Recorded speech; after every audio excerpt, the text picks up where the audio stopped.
शुक्ला और लक्ष्मी की आज ही नई नई शादी हुई थी, इसलिए लक्ष्मी शुक्ला जैसे पति को पाकर मन ही मन बहुत खुश थी। लेकिन लक्ष्मी के आते ही पहले ही दिन से शुक्ला की माँ बैठकर उसे आदेश देने लगी। पहले शुक्ला की माँ ने लक्ष्मी से कहा कि उसके लिए पानी लाए। फिर जैसे ही लक्ष्मी पानी लाकर देती है, शुक्ला की माँ फिर से कहती है, जा जल्दी से तेरे ससुर के लिए चाय बनाकर ला। तब लक्ष्मी भी चुपचाप जाकर चाय बना देती है। इतने में शुक्ला की माँ और उसके पिता दोनों आराम से बैठकर टीवी देखने लगते हैं। यह देखकर शुक्ला अपनी माँ से कहता है, अभी अभी तो लक्ष्मी आई है, उसे कुछ भी पता नहीं होगा। इस पर शुक्ला की माँ शुक्ला को ही ताना मारते हुए कहती है, अगर इतनी ही चिंता है तो तू ही जाकर चाय बना दे। यह सुनकर शुक्ला भी चुप हो जाता है। अब रात होते ही शुक्ला अपनी पत्नी के साथ थोड़ा समय बिताने और मनोरंजन करने के लिए बड़े खुश होकर तैयार होता है। लेकिन तभी उसके माता पिता टीवी ऑन करके बैठ जाते हैं। यह देखकर शुक्ला उनसे सोने को कहता है, क्योंकि शुक्ला का सिर्फ एक ही घर था। मगर उसकी माँ उल्टा उसे डांट कर कह देती है कि चुपचाप जाकर सो जा। मजबूर होकर शुक्ला एक तरफ चुपचाप सो जाता है। सुबह होते ही शुक्ला के माता पिता बिना कोई काम धंधा किए सीधे टीवी के सामने बैठ जाते हैं और उधर लक्ष्मी सही समय पर उनके लिए चाय बना देती है। इतने में घर के दरवाजे पर कोई जोर जोर से खटखटाने लगता है, लेकिन शुक्ला के माता पिता दरवाजा खोलने के बजाय टीवी में ही मग्न रहते हैं। तब शुक्ला खुद जाकर दरवाजा खोलता है। दरवाजा खुलते ही वह देखता है कि उसकी बहन अपने ससुराल से झगड़ा करके वापस घर आ गई। घर आकर वह जोर जोर से रोने का नाटक करने लगती है। तभी शुक्ला अपनी बहन से पूछता है कि क्या हुआ। शुक्ला की बहन कहती है, मुझे सुनील ने थप्पड़ मारा। तब शुक्ला अपनी बहन को समझाते हुए कहता है, सिर्फ इस छोटी सी बात पर ससुराल छोड़कर आना ठीक नहीं था। लेकिन शुक्ला की माँ अपनी बेटी का पक्ष लेते हुए कहती है, चाहे कुछ भी हो जाए, मेरी बेटी पहले से कितनी दुबली हो गई है, इसलिए अब से वह मेरे पास ही रहेगी। यह सब देखकर शुक्ला अपनी माँ और बहन की नौटंकी पर चुपचाप खड़ा रह जाता है। अगले दिन जब सब लोग टीवी देख रहे होते हैं, तभी शुक्ला की बहन लक्ष्मी से कहती है, जा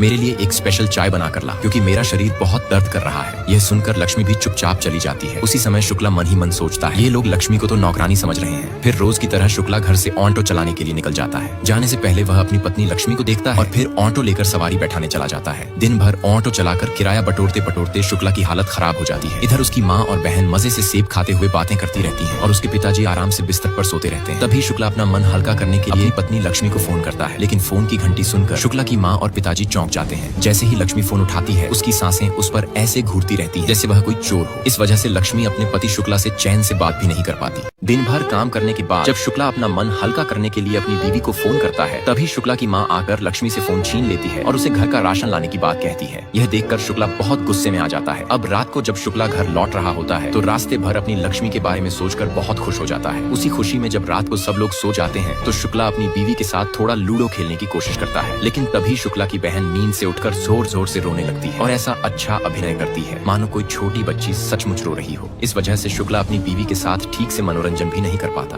क्योंकि शुक्ला का एक ही घर था, एक तरफ माता पिता और दूसरी तरफ शुक्ला व उसकी बीवी। इसीलिए शुक्ला और उसकी बीवी मन ही मन सोचते हैं, साली ने सारा मूड खराब कर दिया। फिर शुक्ला गुस्से में बहन से कहता है, चुप हो जा, रात के 12 बजे चीख रही है। यह सुनकर उसकी बहन चुपचाप जाकर सो जाती है। अगली सुबह शुक्ला अपनी ऑटो चलाने निकल जाता है। तभी उसकी माँ अपनी पड़ोसन से कहती है, मैं बाजार जा रही हूँ, इसलिए तू जरा मेरी बहू लक्ष्मी पर नजर रखना। यह बात सुनकर शुक्ला तुरंत अपनी बीवी के लिए बाजार से सारे फेशियल और सजने संवरने का सामान खरीद लाता है और सीधे लक्ष्मी के पास पहुंचता है। लक्ष्मी के पास पहुंचते ही वह देखता है कि वहाँ पड़ोसन आंटी बैठी हुई हैं। तब शुक्ला झूठ मूठ का बहाना बनाकर आंटी को वहाँ से भगा देता है और लक्ष्मी को लेकर समुद्र किनारे बने एक होटल में कमरा किराए पर ले लेता है। कमरा मिलते ही शुक्ला अपनी बीवी को प्यार से समझाता है, घर पर मैं ठीक से बात नहीं कर पाता, इसलिए आज मन खोलकर बातें करने के लिए तुम्हें होटल लाया। ये सुनकर लक्ष्मी भी थोड़ी खुश हो जाती है कि तभी अचानक होटल के पास पुलिस वाले आ जाते हैं और आकर सबके सामने शुक्ला की बहुत बेइज्जती करते हैं। तब शुक्ला पुलिस अफसर से बार बार विनती करते हुए कहता है कि वह सच में उसकी बीवी है, लेकिन पुलिस अफसर को बिल्कुल भी यकीन नहीं होता, जिसकी वजह से पुलिस अफसर सबके सामने शुक्ला को गालियां देते हैं और फिर सबके सामने ही शुक्ला की बीवी का मजाक उड़ाते हैं। लेकिन आखिर में शुक्ला रोते हुए अपनी शादी की तस्वीर पुलिस को दिखाता है, जिससे पुलिस वाले तुरंत उसे छोड़ देते हैं। अब शुक्ला लक्ष्मी को घर लाकर बहुत उदास होकर बैठा होता है कि तभी उसकी माँ और बहन बाजार से वापस घर आती है। शुक्ला की बहन घर आते ही लक्ष्मी की नई शादी और उसके परफ्यूम को सूंघते हुए लक्ष्मी और शुक्ला दोनों का ही उनकी माँ के सामने मजाक उड़ाना शुरू कर देती है। इस बात से लक्ष्मी रात होते ही घर के बाहर जाकर फूट फूट कर रोने लगती है। तब शुक्ला भी लक्ष्मी को रोता देख बहुत उदास हो जाता है। अगले दिन शुक्ला ऑटो लेकर पहली बार किराया करने निकलता है। एक लड़की को बिठाकर उसके फ्लैट तक छोड़ता है, लेकिन लड़की पैसे न देने के इरादे से शुक्ला को 2000 का नोट देती है। शुक्ला कहता है,